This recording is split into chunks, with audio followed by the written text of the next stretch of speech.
নরং চৈব নরোত্তমং দেবীং সরস্বতীং ব্যাসং ততো জয়মুদীরয়ত। ওম নমো ভগবতে বাসুদেবায়। জয় রূপ সনাতন ভট্ট রঘুনাথ, শ্রীজীব গোপাল ভট্ট দাস রঘুনাথ।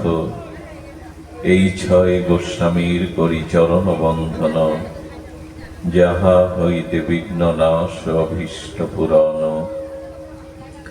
দুর্গমে পতিমেন্ধস্য স্খলদপাদগতির্মোহ, সকৃপা যষ্টিদানেন সন্তৌ সন্ত বলম বলম। শ্রী গুরু প্রেমানন্দে গৌর হরি বল।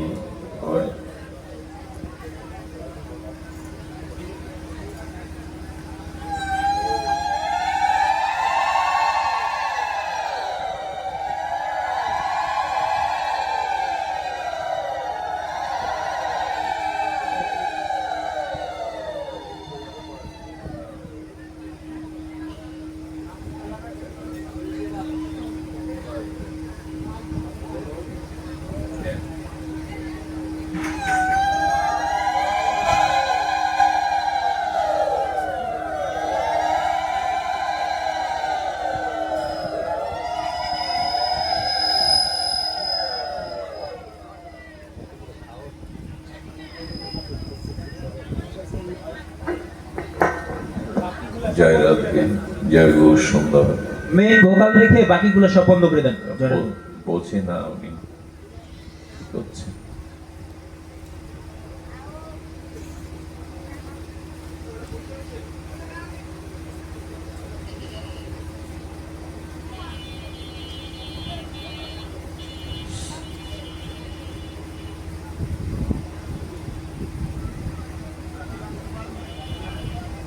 জয় শ্রী রাধে।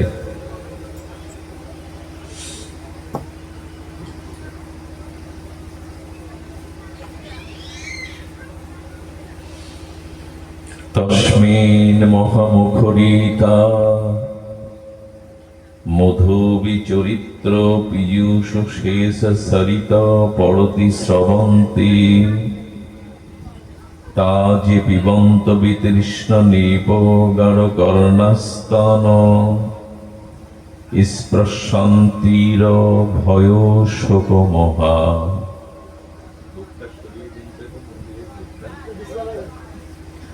কলিযুগ পাবন অবতার শ্রী শ্রীকৃষ্ণ চৈতন্য মহাপ্রভু প্রেম পরতত্ত্ব সীমা, স্বভজন বিভজন সর্বপ্রয়োজন অবতার সার শিরোমণি শ্রী শ্রী নদিয়ানন্দ আনন্দ কন্দ গৌর নিত্যানন্দের অপর অনুকম্পায়, শ্রী শ্রী গান্ধার্বিকা গিরিধারীর অহৈতুকী করুণায়, শ্রী শ্রী পুরুষোত্তম মাসিস্থ কৃষ্ণপক্ষীয় শিবকল্প মহাপুরুষ মহাযোগী শ্রী শ্রী বাবা লোকনাথ ব্রহ্মচারীর 136তম তিরোভাব তিথি উপলক্ষে শ্রীমন্দির অঙ্গনে যে ভাগবতীয় ভক্তিযজ্ঞের পরম আয়োজন, সেই আয়োজনে এই বর্ষণমুখর বর্ষণ স্নাত ভাগবতীয় ভক্তিযজ্ঞে শ্রী ভগবানের অসমর্থ নাম রূপ লীলা মহিমা গুণবর্ণনের শুভারম্ভে অস্মদীয় গুরুপাদ পদ্মে পরার্ধ কোটি দণ্ডবৎ প্রণতি।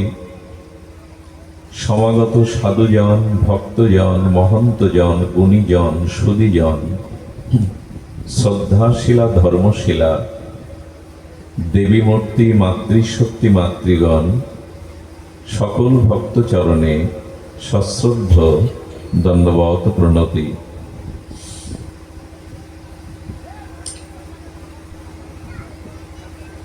সুধীজন, আমরা এই ত্রিকালদর্শী শিবকল্প মহাপুরুষ মহাযোগী শ্রী শ্রী বাবা লোকনাথের একটি দিব্য বাণী দিয়েই আজকের প্রসঙ্গ এবং সাক্ষাৎকার আমরা শুভ সূচনা করছি। বাবা বলেছিলেন, রণে বনে জলে জঙ্গলে যেখানে বিপদে পড়িবে আমাকে স্মরণ করিও। এই যে স্মরণ করিও, সেই স্মরণ করার পূর্বে বলছে যখনই বিপদে পড়িবে, এবং সেই বিপদগুলোর আমরা এখানে দেখলাম রণে বনে জলে জঙ্গলে। এই কথার অর্থ যদি সরলার্থ যদি আমরা এভাবে নেই যে কবে জলে ডুবে যাব সাগরে নদীতে, কবে জঙ্গলে পথ হারিয়ে ফেলব, কবে বনের মধ্যে হিংস্র সাপাত সংকুল জীবজন্তু আমাকে গ্রাস করবে, আর কবে যুদ্ধক্ষেত্রে দাঁড়িয়ে বিপদে ভগবানকে ডাকবো, বাবাকে ডাকবো। বাবা কি চাইছেন এই বিপদগুলোতে আমরা পতিত হই তারপরে বাবাকে ডাকি? কোন মহাপুরুষকে কথা বলতে পারে যে আগে বিপদে পড়ো পরে আমায় ডাকো? এই বাণীর তত্ত্ব কি? এই বাণীর মহিমা কি? মহাপুরুষের যে দিব্য চেতনা, তার যে অপরোক্ষ অনুভূতি, সেটি এই জগৎ কল্যাণের জন্য, জীব জগতের মঙ্গলের জন্য। আসলে বাবা বলছেন না তুমি বিপদে পড়ো, রণে বনে জলে জঙ্গলে বিপদে পড়ে আমাকে ডাকো, এ কথা বলছেন না। এই বাণীর গভীরতা আমাদের অনুধাবন করতে হবে। ধ্যান দিয়ে শুনুন। এখানে রণ বলতে বাবা বলছেন যুদ্ধক্ষেত্র। কুরুক্ষেত্রে যুদ্ধ থামেনি। যারা মনে করে কুরুক্ষেত্রের কৌরব পাণ্ডব যে যুদ্ধ থেমেছে, থামেনি। আমাদের এই জীবনে, সংসার জীবনে সৎ এবং অসৎ, বিবেক এবং অবিবেক, ভালো এবং মন্দ, মিত্র এবং শত্রু, এই যুদ্ধ লেগেই আছে। যুদ্ধ তো আমার হৃদয়ে, কখনো ভালো পথে যেতে চাই, আবার প্রবৃত্তি আমাকে মন্দের পথে টেনে ধরে। এই যে কৌরব এবং পাণ্ডব, এই যে সৎ এবং অসৎ, ধর্ম এবং অধর্মের যুদ্ধ থেমেছে কি? কথা বলতে হবে, থেমেছে কি? থামেনি। এই জন্য বাবা বলছেন যুদ্ধ তো সারাটি জীবন। এই সংসারের একটি নামকরণ করেছেন ভগবান শ্রীকৃষ্ণ। সেই নামকরণটি, এটা যুদ্ধের নদী। বিশ্বদ্রোণতটা জয়দ্রোত জলা গন্ধার নীলোৎপলা সল্ল গ্রহাবতী কৃপেণ বহনী বেলা গোলা অশ্বথামা ঘোর মকারা দুর্যোধনাবর্তিনী সতীর্ণ খোলো পাণ্ডব রণনদী কই বর্তকে কেশবে। ভগবান বলছেন এই সংসার এটা যুদ্ধের নদী। এর থেকে পার হতে গিয়ে কাণ্ডারী রূপ ভগবানকেই তুমি স্মরণ করো, আশ্রয় করো। এই জন্য লোকনাথ বাবার এই ত্রিকালদর্শী শিবকল্প মহাপুরুষের বাণীর অর্থ হলো সর্বদাই আমরা যুদ্ধের মধ্যে পড়ে রয়েছি। ধর্ম অধর্ম, সৎ অসৎ, সত্য মিথ্যা, বিবেক অবিবেকের এই যুদ্ধ আমাদের ভেতরে বাইরে চলছে। আর তুমি এই যুদ্ধক্ষেত্রে পড়ে আছো, এখান থেকেই তুমি সেই পরমেশ্বরকে, ভগবানকে, সেই পরম শক্তিকে স্মরণ করো। আমরা যেন এরকম না ভাবি যে কবে গোলাগুলি যুদ্ধের মধ্যে পড়ে তবে বাবাকে ডাকবো। বনে বলেছেন, আচ্ছা বনে কবে আমরা হারিয়ে যাব, বিপদে পড়বো, সাপাত সংকুল বাঘ ভাল্লুকের সামনে পড়বো, তখন বাবাকে ডাকবো? বাবা বলছে তা নয়। আচ্ছা বন তৈরি হয়েছে কি করে? না, অনেক প্রজাতির বৃক্ষ লতা, আর এই ঘন বৃক্ষলতা পরিবেষ্টিত একটি বন। বন হতে গেলে সেখানে এই যে বৃক্ষরাজি, ঘন বিভিন্ন প্রকারের প্রজাতির বৃক্ষরাজিতে একটি বন গড়ে ওঠে। তেমনি বাবা বলছেন তোমার কামনা বাসনার বীজের দ্বারা তুমি নিজেই একটি বন তৈরি করে রেখেছ, আর সেই বনে কি থাকে? সাপাত সংকুল হিংস্র ব্যাঘ্র থাকে, আর মানুষকে কবলিত করবার জন্য সাপাত সংকুল জীবজন্তু জানোয়ার থাকে। তেমনি আমাদেরও হৃদয়ে কামনা বাসনার বীজ অঙ্কুরিত হতে হতে আমার হৃদয়টা একটা বনে রূপান্তরিত হয়েছে। আর ওই বনে কারা জানেন? কাম ক্রোধ লোভ আমাকে দিন দিন ছিঁড়ে ছিঁড়ে গ্রাস করে খাচ্ছে। এই বন মানে কামনা বাসনার বনে, আর কাম ক্রোধ হিংস্র জীব জন্তু আমাকে দিন রাত চিবিয়ে চিবিয়ে খাওয়ার জন্য প্রস্তুত। বাবা বলছেন এই বনের মাঝে, এই কাম ক্রোধের মাঝে পড়ে আছো এই সংসারে। সংসার রূপ বনে কাম ক্রোধ রূপ হিংস্র জীব জন্তু জানোয়ারের হাত থেকে বাঁচবার জন্য তুমি স্মরণ করো শ্রী ভগবানকে, পরমাত্মাকে, পরম সত্তাকে, শ্রী গুরুদেবকে স্মরণ করো। দেখুন তো বাণীগুলো মিলিয়ে নিন তো। বাবা বলছেন জঙ্গলে, কেউ যদি জঙ্গলে যান, জঙ্গলে গেলে যেটা প্রথমেই আপনার সম্মুখীন হবেন সমস্যার, আপনি পথ খুঁজে পাবেন না, বেরিয়ে আসার পথ জঙ্গলে পাওয়া যায় না। তেমন এই সংসারে আমরা সবাই প্রবেশ করেছি, এই সংসার জঙ্গল থেকে ভগবানের কাছে ফিরে যাওয়ার পথ আমাদের সকলের জানা নাই। মৃত্যুর পথ আমাদের পরিষ্কার, কিন্তু মৃত্যুর পরে ভগবত ধামে ফিরে যাব এই পথ আমাদের সকলের জানা নাই। এই জন্য শিবকল্প এই মহা যোগেশ্বর বলছেন যে জঙ্গলে গেলে যেমন মানুষ পথভ্রষ্ট হয়ে যায়, জঙ্গল থেকে বেরিয়ে আসি মুক্তির পথ খুঁজে পায় না, তেমনি সংসারে আমরা সবাই এসেছি, কিন্তু এই ত্রিগুণময়ী মায়ার সংসার থেকে বেরিয়ে ভগবানের পাদপদ্মে স্বরূপ রাজ্যে ফিরে যাওয়ার আমাদের সামনে পথ নাই। এই পথ দেখাবেন যিনি, আলো হাতে যিনি, তিনি তোমাকে মুক্তির পথ দেখাবেন, ভগবানের চরণ প্রাপ্তির পথ দেখাবেন। তুমি তাকে স্মরণ করো, ভগবানকে স্মরণ করো। রণে বনে জঙ্গলে বলা হলো, আরেকটি বলেছেন বাবা জলে। আচ্ছা, কে কবে জলে ডুবে যাবে লোকনাথ বাবাকে ডাকবে আর বাবা এসে উদ্ধার করবেন? এই বাণীর অর্থ এই হয়? মানুষ তো এখন জলেই নাবে না, প্রায় সব বাড়িতেই স্নান করে, তো জলে কবে পড়বে আর বাবাকে কবে ডাকবে? বাবা বলছেন ওই জল না, এই সংসারটার নাম সমুদ্র।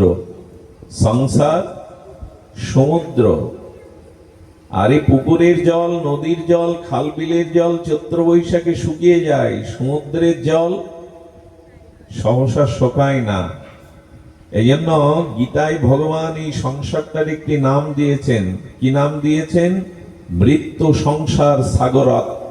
এই সংসারটা মৃত্যুর সাগর। জাহাজ ডুবি হলে, নৌকা ডুবি হলে সাগরে অনেকেই সাঁত দিয়ে অপরের সহযোগিতায় বেঁচে যায়, এতে এই সংসার রূপ মৃত্যু সাগরে যারা একবার এসেছে তাদের ডুবে মরতেই হবে, বাঁচবার সম্ভাবনা নাই। এখানে মরণশীল জীব আমরা, এই মর্তলোক, এখানে মরতেই হয়। বাবা বলছেন এই মৃত্যুময় সংসার সাগরে তুমি ডুবে যাচ্ছ, কারণ সাগরে কুল পাওয়া সহজে যায় না, তেমনি সংসারেরও কুল সহজে পাওয়া যায় না। আর কি হয়? সমুদ্র নিজে নিজে পার হওয়া যায় না। এখানে আমাকে তরণী দিন, জাহাজ দিন, নাবিক ছাড়া, মাঝি ছাড়া পার হতে পারবো না। তেমনি বলছেন এই সংসার সাগর পাড়ি দিতে গিয়ে ভগবানকে, শ্রী গুরুদেবকে কান্ডারি করো, স্মরণ করো, তোমার নিজ চেষ্টায় তুমি পার হতে পারবে না। এই জন্য রণে বনে জলে জঙ্গলে এই কথাটির অর্থ অনেক গভীরে। বাবা বলছেন এই সংকটে পড়ে গেছে আমরা, এখান থেকেই ভগবানকে স্মরণ করো। ভগবানের স্মরণ কি আমাদের সহজে হয়? দেখুন, ভগবৎ স্মরণ প্রয়োজন। কেন প্রয়োজন? আমাদের জগতের সম্পদের সাথে আমাদের পরিচয় আছে। জাগতিক সম্পদ কাকে বলে? ভূ সম্পত্তি, হাজার হাজার শত শত বিঘা ভূমি। আচ্ছা, গাড়ি বাড়ি, স্বর্ণ হীরা মণি মুক্তা, এগুলিকেই বলে সম্পদ। কিন্তু একটি সংবাদ হলো, এই সম্পদ পরকালে কাজে আসে না। অর্থ এবং মৃত্যুর পরে দেখবেন যে জিনিসগুলো আমাদের সাথে দেয় সব অকেজ জিনিস। কড়ি এখন কাজে লাগে, বাজারে কড়ি নিয়ে কিছু কিনতে পারবেন? তামার পয়সা, একটা মাটির কলসি তাও ভেঙে দিয়ে আসে। এখন যে বস্তুগুলো মৃত্যুর পরে দেয় এই জগতেরই বস্তু, সব অকেজ বস্তু। এই জন্য বাড়ির জায়গায় থাকবে, আপনি মরে গেলে 1000 বিঘা ভূ সম্পত্তি মাটি পড়ে থাকবে, গোয়ালে গরুগুলো থাকবে, সিন্ধুকে সোনা থাকবে, ব্যাংকে টাকা থাকবে, স্ত্রী এই চৌকাট পেরিয়ে পথ পর্যন্ত যাবে, বন্ধু বান্ধব কেহ কেহ শ্মশান পর্যন্ত যাবে, কিন্তু মৃত্যুর পর সাথে কি যাবে? এ কথা আমার বলবার কথা নাই, কারণ এই কথা সবাই জানে এবং মুখেও বলে মরার পরে তো কিছু সাথে যাবে না। যাবে, মৃত্যুর পরে খালি হাতে মানুষ যায় না, তার কর্মটাই যায়। খালি হাতে কেউ যায় না, সে যে কর্ম করেছে এই কর্মটাই তার সাথে দেয়। অনেকেই বলে মরার পরে খালি হাতে যেতে হয় না, আপনার কর্মই আপনার সাথে যাবে, শুভাশুভ কর্ম। এই জন্য মৃত্যুর পরে এই সম্পত্তি কাজে লাগে না। মৃত্যুর পরে কেন, মৃত্যুর আগেও কি কাজে লাগে? যিনি স্ট্রোক জনিত প্যারালাইসিস হয়ে হাসপাতালের বেডে নিথর দেহ শুয়ে রয়েছেন, তার কাছে টাকা দিন তো, গাড়িগুলো নিয়ে যান তো, সিন্ধুকের টাকাগুলো, সোনা দানাগুলো তার বুকের উপর রাখুন তো, সে ওইগুলো তার কাজে লাগবে কিনা? এখন বেঁচে থাকতে এগুলো কাজে লাগে না, তো মৃত্যুর পরে কি কাজে আসবে? এই জন্য সম্পদ বলতে আমরা যা বুঝেছি, সেই সম্পদ এই জগতে কাজে লাগে। ভূ সম্পত্তি, অর্থ, মণি মাণিক্য, এইগুলি সম্পদ এই জগতের। কিন্তু ভগবান বলছেন সম্পদ 2 প্রকার। তো ধ্যান দিন, যে সম্পদ তোমার পরকালে কাজে আসবে, তোমার এই জন্ম মৃত্যু জরা ব্যাধি থেকে চিরদিনের চিরকল্যাণকর মুক্তি দেবে, এই মায়ার বন্ধন ছিন্ন হয়ে যাবে, সেই সম্পদ তুমি জোগাড় করেছো তো, সেই সম্পদশালী হয়েছে তো তুমি। সুধীজন, এই সম্পদটির নাম দিয়েছেন গোবিন্দ 16 অধ্যায় গীতাতে দৈবী সম্পদ। নামটা আবার বলি, দৈবী সম্পদ। আমরা যেটা জোগাড় করেছি, বাড়ি গাড়ি ভূ সম্পত্তি সোনা দানা, এগুলো জাগতিক সম্পদ, এগুলো অনিত্য, এগুলো চিরদিন থাকে না। কত রাজা এলো, চক্রবর্তী সম্রাট এলো, কেউ কিছু নিয়ে যায়নি, সবাই রাখতেও পারেনি। এই জন্য ভগবান বলছেন এই সম্পদ আছে আছে, থাকে থাকুক, একে সদ্ব্যবহার করো, দান দেন সৎকর্মে ব্যয় করো, কিন্তু এমন একটি সম্পদ সঞ্চয় করো যা তোমাকে এই জগতের মোহ থেকে, জন্ম মৃত্যু জরা ব্যাধি অভিশাপ থেকে মুক্তি দেবে। সেই সম্পদের নাম আমরা কি বললাম? দৈবী সম্পদ। সেটি আমাদের কার কতটুকু আছে? হ্যাঁ, আরেকটি সম্পদ ভগবান বলেছেন আসুরি সম্পদ। দৈবী সম্পদ গীতার 16 অধ্যায় দেখবেন দৈবাসুর সম্পদ বিভাগ যোগ। এই অধ্যায়টার নাম দিয়েছেন গোবিন্দ দৈবাসুর সম্পদ বিভাগ যোগ। তার মানে একটি সম্পদ হলো দৈবী সম্পদ, আরেকটি সম্পদ হলো আসুরিক সম্পদ। এখন লক্ষ্য করুন, দৈবী সম্পদকে বলা হয়েছে অভয়ম, যার মধ্যে কোনো ভয় নাই। এই অভয়ই হলো দৈবী সম্পদের একটি সম্পদ। আমাদের ভয় নাই তো কারো, ভয় তো আমাদের প্রতি পদে পদে। যার অর্থ আছে তার ভয় সরকার কর না দিলে মামলা ঢুকিয়ে দেবে। যার অর্থ আছে তার ভয় সন্ত্রাসী চাঁদাবাজি এসে দাবি করবে, প্রাণ কেড়ে নেবে। যার রূপ আছে তার ভয় কবে জরা ব্যাধি এসে এই রূপ কেড়ে নেবে। যার পাণ্ডিত্য আছে তার ভয় আমার থেকে বড় পণ্ডিত কবে এসে আমার মত খণ্ডন করবে। সব থেকে বড় ভয় মৃত্যু ভয়। ভয় আমাদের পিছু ছাড়ে না। এর মধ্যে এমন কেউ আছেন নির্ভয়, যার কোনো ভয় নাই? সকলের মধ্যে ভয় আজ তাড়া করে ভিড়ছে। রোগের ভয়, শোকের ভয়, শত্রুর ভয়, হারাবার ভয়, সর্বোপরি মৃত্যু ভয় কার না নাই। দেখবেন জন্তু জানোয়ারদের সামনে লাঠি তুলুন, ওরা তো বিদ্যালয়ে যায়নি, ওদের তো খুব বিবেক বুদ্ধি, খুব বেশি বিদ্যালয়ে গিয়ে শিক্ষা করতে হয়নি, কিন্তু আগুন জ্বালান, লাঠি নিয়ে তেড়ে যান, কুকুর বিড়াল থেকে শুরু করে সব প্রাণী দৌড় দেবে। দৌড় দেবে কেন? ওই বুদ্ধি আছে, ও আমাকে মারতে যাচ্ছে, আমাকে পলাতে হবে, আমাকে রক্ষা পেতে হবে, ভয় সকলের আছে। তো গোবিন্দ বলছেন দৈবী সম্পদ কোনটা? বলে নির্ভয়, যার কোনো ভয় থাকবে না। এই সম্পদ আছে তো আমাদের। এই সম্পদ লোকনাথ বাবার ছিল। শুনুন তাহলে, হিমালয়ে 50 বছর দীর্ঘ উনি তপস্যা করেছেন, 90 বছরের ওনার সাধন জীবন। 50 বছর হিমালয়ে আছেন, হাড়গুলো আছে, সেই তো শুভ্র জ্যোতির্ময় ভজনানন্দী এই তপস্বী, এই যোগেশ্বরের ছোট হাড়গুলো আছে। গোমুখ আসনে বসেছেন, ত্রিশূল সম্মুখে। এক বাঘিনী বাচ্চা পেড়েছে, বাঘিনী কয়েকটি বাচ্চা শাবক তার সামনে, ওই তেজোদীপ্ত চেহারা, গোমুখ আসন আর ত্রিশূল থেকে বাঘিনী ভয়ে মনে করছে উনি আমার বাচ্চাগুলিকে আমাকে শিকার করতে এসছেন, উনি শিকারী। গো গো করছে, কাঁদছে। ওদের তো প্রাণের ভয় আছে, বাচ্চাগুলি আছে, মমতা আছে।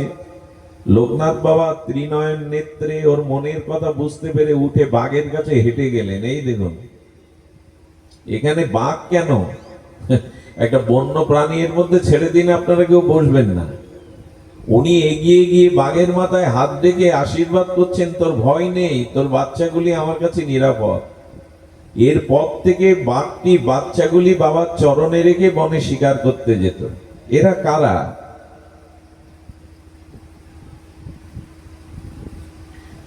নির্ভয় হওয়া যায়, ভয় আমাদের তাড়া করছে, কিন্তু নির্ভয় যেদিন হতে পারবেন, ভগবান বলছেন আপনি দৈবী সম্পদের অধিকারী। আর আসরিক সম্পদ কোনটা? এটা আমাদের প্রত্যেকের আছে, অনেকের আছে। অহংকার, দম্ভ, অভিমান, গর্ব, বড়ত্ব কার নেই? যেন আজকের দিনে যুধিষ্ঠির পাবেন না, কিন্তু দুর্যোধন পাবেন। ঘরে ঘরে, পাড়ায় পাড়ায়, নগরীতে দুর্যোধন পাওয়া যাবে, যুধিষ্ঠির পাবেন কিনা সন্দেহ আছে। কারণ দুর্যোধন কি বলে? সব আমার, হস্তিনাপুর আমার, ইন্দ্রপ্রস্থ আমার, সব আমার। এ জগতে তারাই দুর্যোধন যারা অহংকারী, অভিমানিত্বে বলে সব আমার, সব ভোগ আমার জন্য। আর যুধিষ্ঠির কারা?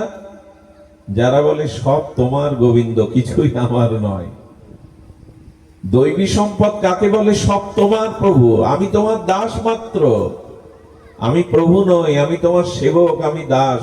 এই জগতে যা কিছু বিশ্ব ব্রহ্মাণ্ডের চরাচরে অনুপরমাণু সব তোমার। যুধিষ্ঠির বলে প্রভু সব তোমার, দুর্যোধন বলে সব আমার, আমার চাই। এই জন্য আমাদের আসরিক সম্পদ আজ প্রবল, এই সম্পদে আমরা শক্তিশালী। দম্ভ, অভিমান, গর্ব, অহংকার। গোবিন্দ বলছেন নির্ভয়তা, সরলতা, দানশীলতা, এগুলো দৈবী গুণ, এগুলো দৈবী সম্পদ। এই দৈবী সম্পদ মুক্তির কারণ, মঙ্গলের কারণ, কল্যাণের কারণ, নির্ভয়তার কারণ।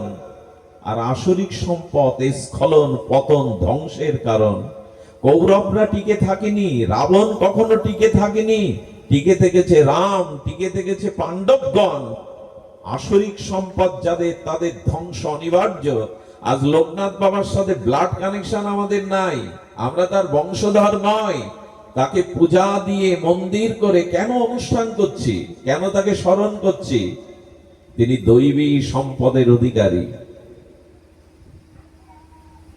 আমরা মৃত্যুর পরে আমাদের কে স্মরণ করবে? ওই 11 দিনে শ্রাদ্ধ করে, 13 দিনে শ্রাদ্ধ করে, বিয়ে বাড়ির মতো আনন্দ খাওয়া দাওয়া করবে, আর আপনাকে মনে রেখেছে। তাদের যুগ যুগান্তর তারা বেঁচে আছে ভক্তের হৃদয়ে, শ্রদ্ধায়, পূজায়, আরাধনায়। কেন? তারা দৈবী সম্পদের অধিকারী ছিলেন, নিজের জন্য কিছু করেননি। 90 বছর কঠোর তপসাধনা দ্বারা যিনি সিদ্ধি পেয়েছিলেন, অনায়াসে তিনি মুক্তি লোকে চলে যেতে পারতেন, কিন্তু জগতে নেমে এসেছিলেন দুস্থ দরিদ্র মানুষের আত্মমানবতার সেবায়। একটা কথা বলে রাখি, দৈবী সম্পদ আপনি তখনই পাবেন, নির্ভয় আপনি তখনই হতে পারবেন, যখন আপনার জীবনের প্রতিটি নিঃশ্বাস, ক্রিয়া, প্রতিক্রিয়া জীব জগতের কল্যাণের জন্য উৎসর্গকৃত হবে। দেখুন, সাধুত্ব কে সাধু, ওইটা নির্ণয়ের প্রধানতম লক্ষণ বা গুণ হলো যে নিজেকে উৎসর্গ করে দিতে পারে পরহিতে, পরকল্যাণে। মালা তিলক লক্ষণ বটে, পোশাক আশাক ধর্মের লক্ষণ বটে, কিন্তু এগুলো প্রকৃত লক্ষণ নয়। প্রকৃত লক্ষণই হলো যে জীবের দ্বারা জীব জগতের কল্যাণ হয়, পরোপকার হয়। বাবা সেটিই করেছিলেন। বিশ্বব্যাপী আস্থার বন্দনা, আস্থার গুণমহিমা দেশ থেকে দেশান্তরে ছড়িয়ে পড়েছে একটাই কারণ, নিজের জন্য তিনি নিজে করেননি। তপসিদ্ধ সাধনায় সিদ্ধেই শিবকল্প যোগী তিনি জীব জগতের কল্যাণের জন্য হিমালয়ের পাদদেশ থেকে নেমে এসেছিলেন আমাদেরই মাঝে, আতুর পীড়িত দুস্থ দুঃখী ভগবত পথহারা জীবকে আত্মকল্যাণের পথ দেখাতে। এটাই সাধুত্ব, এটাই মহাপুরুষত্ব, এটাই দৈবী গুণের সম্পদ। আপনার দ্বারা জগতের কতটা কল্যাণ হচ্ছে, জীবের কতটা হিত হচ্ছে। দেখুন, পরের মঙ্গলের জন্য জীবন উৎসর্গ না করলে শুধুমাত্র পোশাকে আশাকে আপনি ধার্মিক বলে, আপনি সাধু বলে পরিগণিত হবেন না। সাধু বেশে রাবণ সীতাও হরণ করে, সাধু বেশে কালনেমি হনুমানেরও যাত্রা মঙ্গলের পথ রুদ্ধ করে দেয়। পোশাকটাই শুধু সাধু না, পোশাকটা প্রয়োজন, কিন্তু সর্ববিধ লক্ষণ হলো পরোপকার। এইটি জীবনে ব্রত হিসাবে গ্রহণ করুন। আমার দ্বারা জীব জগতের কতটুকু কল্যাণ হচ্ছে। আচ্ছা, কল্যাণ তো সকলেই করছে। সূর্যের আলো সূর্য ভোগ করে না, এটা জগতের জন্য। চন্দ্রের কিরণ চন্দ্র উপভোগ করে না, এটা জগতের জন্য। বাতাস জগতের জন্য, বৃক্ষ জগতের জন্য। নিজে আগুনে পুড়ে, নিজে তপ্ত রৌদ্রে বর্ষায় ভিজে, আর জীবকে নির্মল অক্সিজেন বাতাস দিয়ে চলে। আচ্ছা, বৃক্ষের ফল কি বৃক্ষ নিজে খায় না অন্যের জন্য দেয়? নদীর জল কি নদী তৃষ্ণা মেটায় না অন্যের জন্য? মাতৃস্তনের দুগ্ধ কি মায়ের জন্য না সন্তানের জন্য? গাভীর বাটের দুগ্ধ শুধু গাভীর জন্য না, বৎস বা জীবের জন্য। আমরাই শুধু আমাদের কথা ভাবি, জগৎ অন্যের কথা ভাবে, জগৎ অন্যের কথা ভাবে। আমরাই শুধু আত্মস্বার্থ কেন্দ্রিক জীবন যাপন করি গণ্ডির মধ্যে। এই জন্য সংকল্প নিন, বাকি জীবনের সময়টুকু আপনার দ্বারা যারা জীব জগতের কল্যাণ হয়, হিত হয়। আপনি কতটুকু সামর্থ্য আছে আপনার, কিন্তু যেখানে আছেন ততটুকু সামর্থ্য প্রয়োগ করুন। মনে পড়ে কি কাঠবিড়ালি রামচন্দ্রের সেতু বন্ধনে ধুলা ঝেড়ে দিয়েছিল? আরে আপনার ক্ষমতা যেটুকু তাই প্রয়োগ করুন। হনুমান বলছেন, এই কাঠবিড়ালি সরে যাও, বড় বড় পাথর ফেলছি, তোমরা মরে পড়ে যাবে। বলে বঞ্চিত করো না, আমরাও প্রভুর সৃষ্ট জীব, আমাদের মধ্যেও পরমাত্মা আছে, আমরাও প্রভুর সেবায় একটু কাজে লাগবো, ধুলা ঝাড়তে দাও। কি বলবেন ওকে? হনুমান ওনার লেজে একটু পা দিয়ে চেপে ধরেছে যাতে ব্যথা পেলে চলে যায়, কিন্তু ব্যথা পেলে কি আর চলে যায়? রামচন্দ্রের কোলে গিয়ে উঠেছে, প্রভু হনুমান আমাদের এই ধুলা ঝাড়তে দিচ্ছে না, আপনার এই মঙ্গল কাজে, রাবণ বিনাশে, অধর্মের নাশে আমরা কি কোনো সহযোগিতা করতে পারি না আমাদের সামর্থ্য অনুযায়ী? রামচন্দ্র কাঠবিড়ালির গায়ে তার কোমল হস্ত বুলিয়ে দিয়েছিলেন।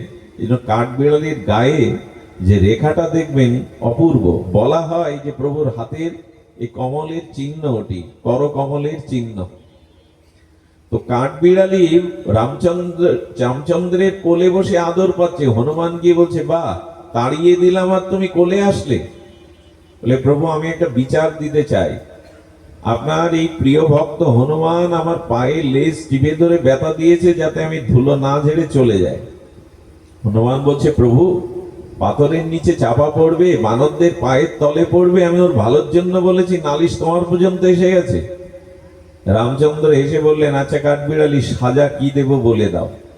অন্যায় হয়েছে হনুমানের, ওর জন্য আমি বলছি কি সাজা প্রাপ্ত বলে দাও। বললেন, প্রভু আমার লেজে যেমন ও পা দিয়ে চাপ দিয়েছে, আপনিও চরণ দিয়ে ওর লেজে একটু চাপ দেন।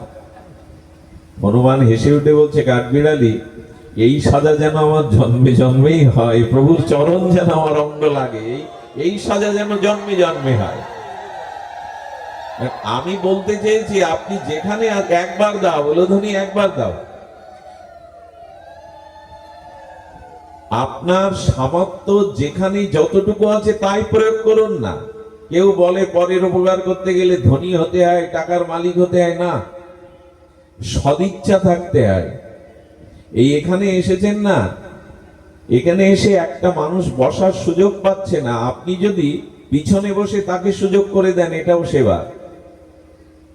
আপনি দেখছেন এই সাধু যিনি এসছেন, বৈষ্ণবরা এসছে, তাদের জুতোতে কাদা মাখা, ওই পা দিতে দিতে কাদা মেখে গেছে। আপনি কি করলেন, একটু জল এনে ওই সাধুর জুতোটা ধুয়ে দিয়ে সে যেমন লাফছে তার পায়ের কাছে দিয়ে দিলেন, এটুকু সেবা। পরের সুখবিধান করার নাম সেবা। এর মানে এই নয় আপনাকে ধনী হতে হবে, রাজা হতে হবে, মনে সদিচ্ছা প্রয়োজন। এখন অন্যের সেবা না করলে ভগবান কেন, পরমাত্মা কেন আপনার পাশে একদিন কাউকে পাবেন না। খুব বড় একটা লীলার কথা মনে পড়লো, বড় বলছি মানে মহিমাই বড়, তত্ত্বে বড়। এই লীলাটি দেখুন, দ্রৌপদীর বস্ত্রহরণের সময় ওখানে একজন উপস্থিত ছিলেন, তিনি হলেন পিতামহ ভীষ্ম। ওই তলোয়ারের আঘাতে তিনি দুটি কন্যাকে তুলে এনে অন্ধের সাথে বিবাহ দিয়েছিলেন, কেউ টু শব্দ করেনি, কারণ জানেন পিতামহ ভীষ্ম বড় বীর বিক্রম, গঙ্গাপুত্র দেবব্রত ভীষ্ম। উনি চাইলে সূর্যের গতি রোধ করার ক্ষমতা রাখতেন, ইচ্ছা মৃত্যু ভীষ্মের। এত বড় মহাত্মা, এত বড় বীর, দ্রৌপদীর বস্ত্রহরণে নীরব। এখানে অনেক শিক্ষিত জ্ঞানীজন আছেন, সমাজের শিক্ষিত ক্ষমতা সম্পন্ন জ্ঞানী গুণীজন যখন সমাজের বিপদে অন্যায় অত্যাচারে নীরব থাকে, তখনই এই সমাজ কলুষিত হয়, দ্রৌপদীরা তখনই অপমানিত হয়।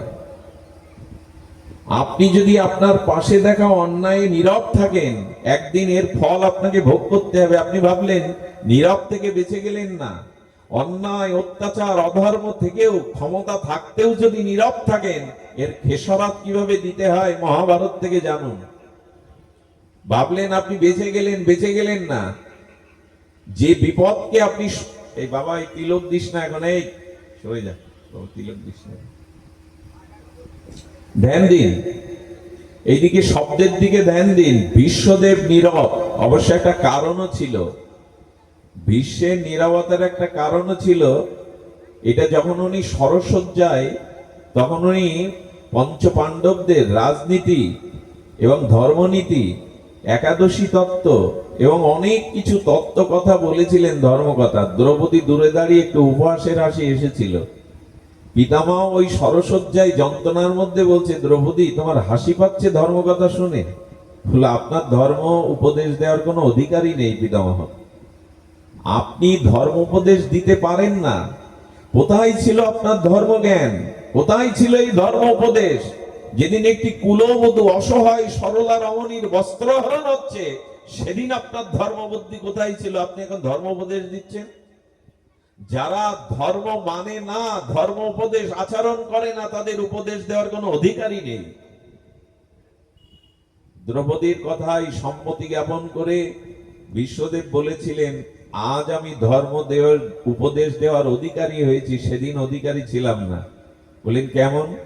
বললো, দুর্যোধনের পাপের অর্থ অন্ন আমি পেয়েছিলাম, এই জন্য বিবেক ওই দিন সাড়া দেয়নি। দুর্যোধনের পাপের পথে, অন্যায়ের পথের অর্থ অন্ন আমি পেয়েছিলাম, তাই আমার বিবেক রুদ্ধ হয়ে গেছিল। অন্যায়ের পথে, অধর্মের পথে যে অর্থের দ্বারা আপনি অন্ন আহার করেন, ওই অন্ন আপনার বিবেককে মেরে দেবে। আহারের দ্বারা মানুষের বৃত্তি স্বভাব নির্মাণ হয়, আর সেই আহারটা যদি অবৈধ পথের আসে, আপনার বিবেক নীরব থাকবে। বিশ্ব বললেন, পাপী দুর্যোধনের অন্ন পাওয়াতে সেদিন আমার বিবেক সাড়া দেয়নি, বলে আজকে দিল কেন? বলে এই হাজার তীরের উপরে শুয়ে ওই পাপের রক্তগুলো পড়ে গেছে, আর ভগবান কৃষ্ণ সামনে এসে দাঁড়িয়েছে, তাই সেই পাপের রক্ত শরীর থেকে চলে গিয়ে আমার বিবেক জেগেছে, তাই আমি ধর্মোপদেশ দিচ্ছি। সুধীজন, বিশ্বদেব নীরব ছিলেন, আর এই জন্য তাকে ভগবান কৃষ্ণের সামনে ও সরসজ্জায় মনে অসন্তোষ পেতে হয়েছিল। কৃষ্ণকে বলছেন, তুমি যার সম্মুখে দাঁড়াও, হে যাদব, হে কেশব, হে জনার্দন, হে কৃষ্ণ, হে বাসুদেব, সে কেন মনে তার অশান্তি, মনে কেন শান্তি পাচ্ছি না? ইচ্ছা মৃত্যু আমি, তীরের উপরে কেন যন্ত্রণার মনে অসন্তোষ আমার? গোবিন্দ সেদিন বলেছিলেন, আমি ভগবান সামনে থাকলেও কাজ হবে না যদি বিবেক বিচার দ্বারা তোমার মধ্যে যথাযথ ধর্মকে, সত্যকে, আদর্শকে তুমি পালন না করো। কুলবধূ দ্রৌপদীর বস্ত্র হরণী নীরব থাকার কারণেই তোমার আমাকে দেখার পরেও মনে অসন্তোষ, আর তুমি যন্ত্রণা ভোগ করছো। দেখুন, কর্ম ঠিক করুন। ভগবান সামনে দাঁড়ালেও কিছু হবে না যদি আপনার কর্ম ঠিক না থাকে।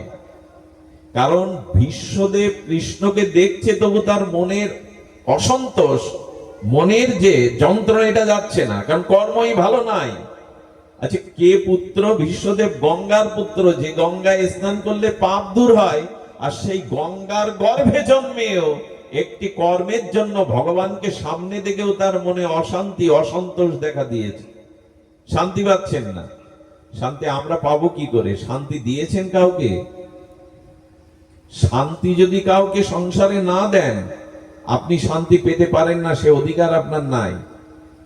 আচ্ছা, একটা দৃষ্টান্ত নিন।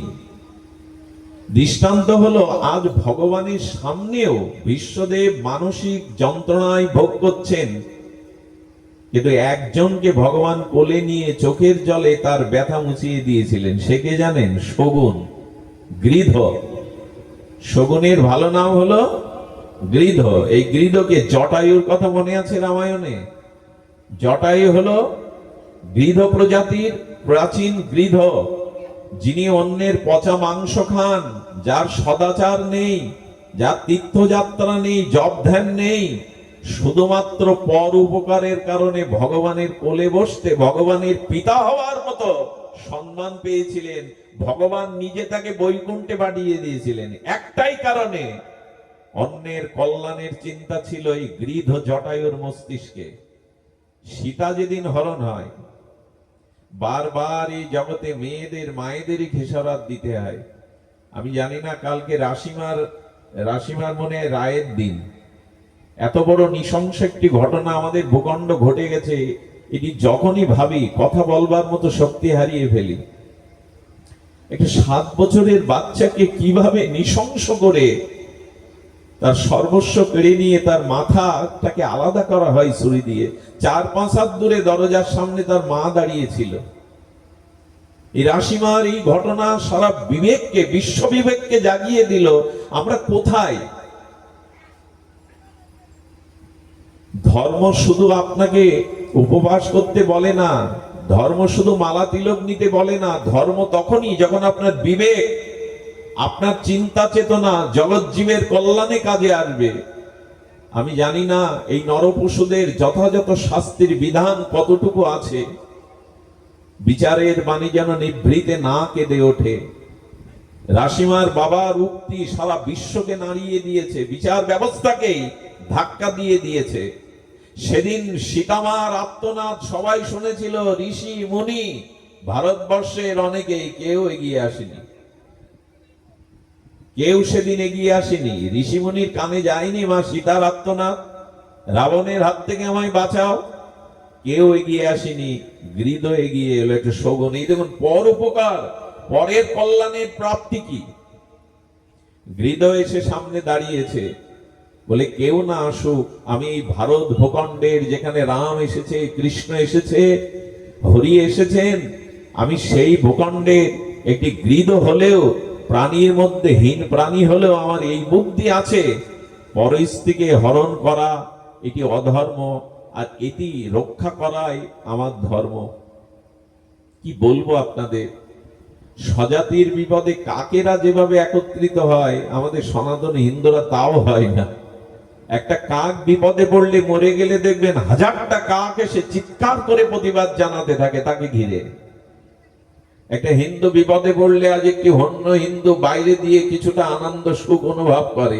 বিপদ তো ওর হতে পারে, সে আপনার মনের মতো প্রিয় নয়, কিন্তু স্বজাতির বিপদ তো কাক যেটা বুঝলো সেটা আমরা বুঝি না।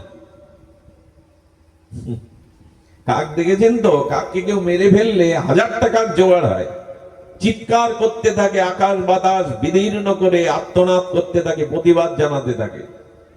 হৃদয় এসে রাবণকে বলছে, দুষ্ট রাবণ, আমার প্রাণ থাকতে সীতামাকে নিয়ে যেতে দেব না। এই দেখুন ভাষা, এই দেখুন অন্যের কল্যাণের জীবন উৎসর্গ, কাকে বলে দৈবী সম্পদ।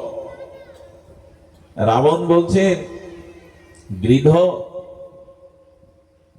আমার পদ রুদ্ধ করার ক্ষমতা মাত্র পৃথিবীতে দুইজনের আছে, এক গরুরের আর এক ময়ানক পর্বতের। এই দুজন আমার সামনে কেবল পদরুদ্ধ করতে পারে, কোন দেবতা যক্ষ রক্ষক কেউ আমার পদরুদ্ধ করার ক্ষমতা রাখেন। আমি ত্রিলোক বিজয়ী, দেবতাদের ত্রাস রাবণ। বলেন, কে তোমার পদ রুদ্ধ করতে পারে তা আমি জানি না, কিন্তু আজ আমি তোমার পদ রুদ্ধ করছি, কারণ তোমার কাছে আছে অধর্মের বল আর আমার কাছে আছে ধর্মের বল। দেখুন, ধর্ম যদি, বিবেক যদি, পরকল্যাণের চিন্তা যদি মাথায় থাকে, সে নির্ভয় হতে পারে। রাবণের সামনে কেউ দাঁড়ায়নি, দেবতারা আসেনি, মনি ঋষিরা আসেনি, ও গিয়ে দাঁড়ালো কারণ ধর্ম বল ওর বুকে ছিল। নির্ভয় কখন হওয়া যায়? অন্যের জন্য সর্বস্ব দান করে দেখুন, মৃত্যুকে আলিঙ্গন করতে ইচ্ছে করবে আপনার। করেছিল ক্ষুদিরাম। ফাঁসির আগে জেলার তাকে বলেছিল যে দেখো, মৃত্যুর আগে একটা শেষ ইচ্ছা পূরণের সংবিধান আমাদের আইনে আছে। চিত্তরঞ্জন বসু বলেছিলেন, সেই সময় কলকাতার হাইকোর্টের সর্বোত্তম অনন্যই উকিল, এক একদিন তার ফি 1 লক্ষ টাকাও হয়ে যেত তৎকালীন সময়ে। তিনি বলেছিলেন, একবার মিথ্যা বলো ক্ষুদিরাম যে বোমাটা তুমি ছোড়নি, আমি বাঁচিয়ে দিতে পারি তোমার 18 বছর বয়স। বলেন, ভারত মায়ের জন্য এই জীবন উৎসর্গ করেছি, মিথ্যার জন্য নয়। দেশ মাতৃকার সাধনের জন্য যদি এই জীবন উৎসর্গ হয়, সেই বাণী গীতা আমাকে শিখিয়েছে। 18 বছরের যুবক, আজকে যুবকরা কই এখানে? দেশ রক্ষা, মন্দির রক্ষা, জাতির রক্ষার জন্য ওরা কেউ এখানে নাই। যুবকরা কোনো ভাগবত আসরে আসতে চায় না, 2-4 জন থাকে, তারা অন্য কোনো কারণে হয়তো আসে। কেমন আলোচনা হচ্ছে, কেমন লাইট প্যান্ডেল, কেমন বাজার বসেছে, এখানে বসে কেউ পাঠ শোনে না যুবক যুবতীরা। এই হলো এই জাতির দুর্দশা। সুধীবৃন্দ, নাম যজ্ঞে যান, কীর্তনে যান, সামনে যারা বসেছে তারা ঝরে যাওয়া ফুল। অপরাধ নেবেন না যারা বয়স্ক পিতামাতা, ঝরে যাওয়া ফুলের দ্বারা কি পূজা করবেন? সমাজ আজ বৃদ্ধ বৃদ্ধরা কি করবে? যাদের দরকার তারা এখানে নাই। তারা কোথায় জানেন? তারা ওই রাস্তার পাশে যে ব্রিজ আছে, অথবা বন্ধুদের আড্ডায় নেটের মধ্যে আটকে আছে। কোথাও ক্যারাম, কোথাও নেট, বন্ধু বান্ধব নিয়ে আড্ডায় মেতে আছে তারা। তাদের ভাগবত শিক্ষা পরিবারের মানুষ দিতে পারেনি। ক্ষুদিরাম বলেছিল, আমি দেশ মাতৃকার জন্য জীবন উৎসর্গ করার প্রেরণা গীতা থেকে পেয়েছি। জেলার কি বলেছিল, জেলার, আমার যা ইচ্ছা তোমার সরকার পূর্ণ করতে পারবে না, ব্রিটিশ সরকার। বলে দেখো, বলে ফাঁসির মঞ্চে জল্লাদ আমার মস্তকে কালো কাপড় দিতে পারবে না, মুখ ঢাকতে পারবে না, আমি হাসি মুখে আর কালো কাপড় বিনা, জল্লাদ বিনা, নিজের গলায় নিজে ফাঁসির দড়ি পরিয়ে দেব, এই আমার শেষ ইচ্ছা। বললেন, বারে, আচ্ছা তোমার মৃত্যু 1 সপ্তাহ পর ফাঁসি, কিন্তু তোমার তো কোনো দুশ্চিন্তার রেখা দেখছি না চোখে মুখে, তোমার শরীরও তো ভেঙে যায়নি। বলেন, গীতা শিখিয়েছে আমাকে অজর অমরের মন্ত্র। গীতা শিখিয়েছে আমাকে যে আমি মরি না, আমি শত সনাতন, চিরন্তন, অজর, অব্যয়, অমর, আমি চিরন্তন ভগবানের সত্তা। তিনি বলেছিলেন, না আমাকে অগ্নি দাহন করতে পারে না, জল ভিজাতে পারে না, অস্ত্র কাটতে পারে না, বায়ু শুষ্ক করতে পারে না, এই কথা আর আমরা গীতায় পড়েছি, চিৎকার করে কি লাভ? বাচ্চাদের গীতা পড়ায় আমরা, জানাই মন্ত্রগুলো। ন শোষিত মারুত, না বাতাস আমাকে শোকাতে পারে না। মৃত্যুর ভয় আমি করি না, কারণ আমার মৃত্যু নেই জেলার। এই ক্ষুদেরাম হাসি মুখে ফাঁসির দড়িটা পরিয়ে দিয়েছিল কেন জানেন? ভগবানকে মালা পরাতে পারেনি ও। ওর মাসির বাড়ি কিছু মালা বিক্রি করে সংসার চলতো, আর রাধা মাধবের মন্দির ছিল ওই পাড়ায়। দেখে বলতো এই মালা তোমার গলে দেওয়ার ইচ্ছা জাগে, কিন্তু এগুলো বিক্রি করেই সংসার চলে। ওই মালাটা মনে করেছিল ফাঁসির দড়িটায় মালা, আর আমার হৃদয়ে আছে ভগবান, তাই তোমাকে পরিয়ে দিলাম। এ কোনো গাল গল্প নয়। 18 বছরের যুবক উৎসর্গ করে দিল দেশমাত্রে। ব্রিটিশ সাম্রাজ্য কেঁপে গিয়েছিল। 18 বছরের বালকের মধ্যে যদি এই দেশপ্রেম থাকে, এ দেশ আমরা বেশি দিন আর নিজেদের করায়ত্ত করতে পারবো না। কোথায় তারা? এই প্যান্ডেল করে মন্দির করে কি করবেন যদি যুব সমাজকে না জাগাতে পারেন? 10টা বলবান বীর্যবান সাহসী যুবক যে গ্রামে, ওই গ্রামে অত্যাচার হবার আগে 10 বার ভাববে শত্রুরা। ওই তারা শুধুই অনুষ্ঠান হবে, নামযজ্ঞ হবে, খিচুড়ি খাবো, এই করেই চলবে।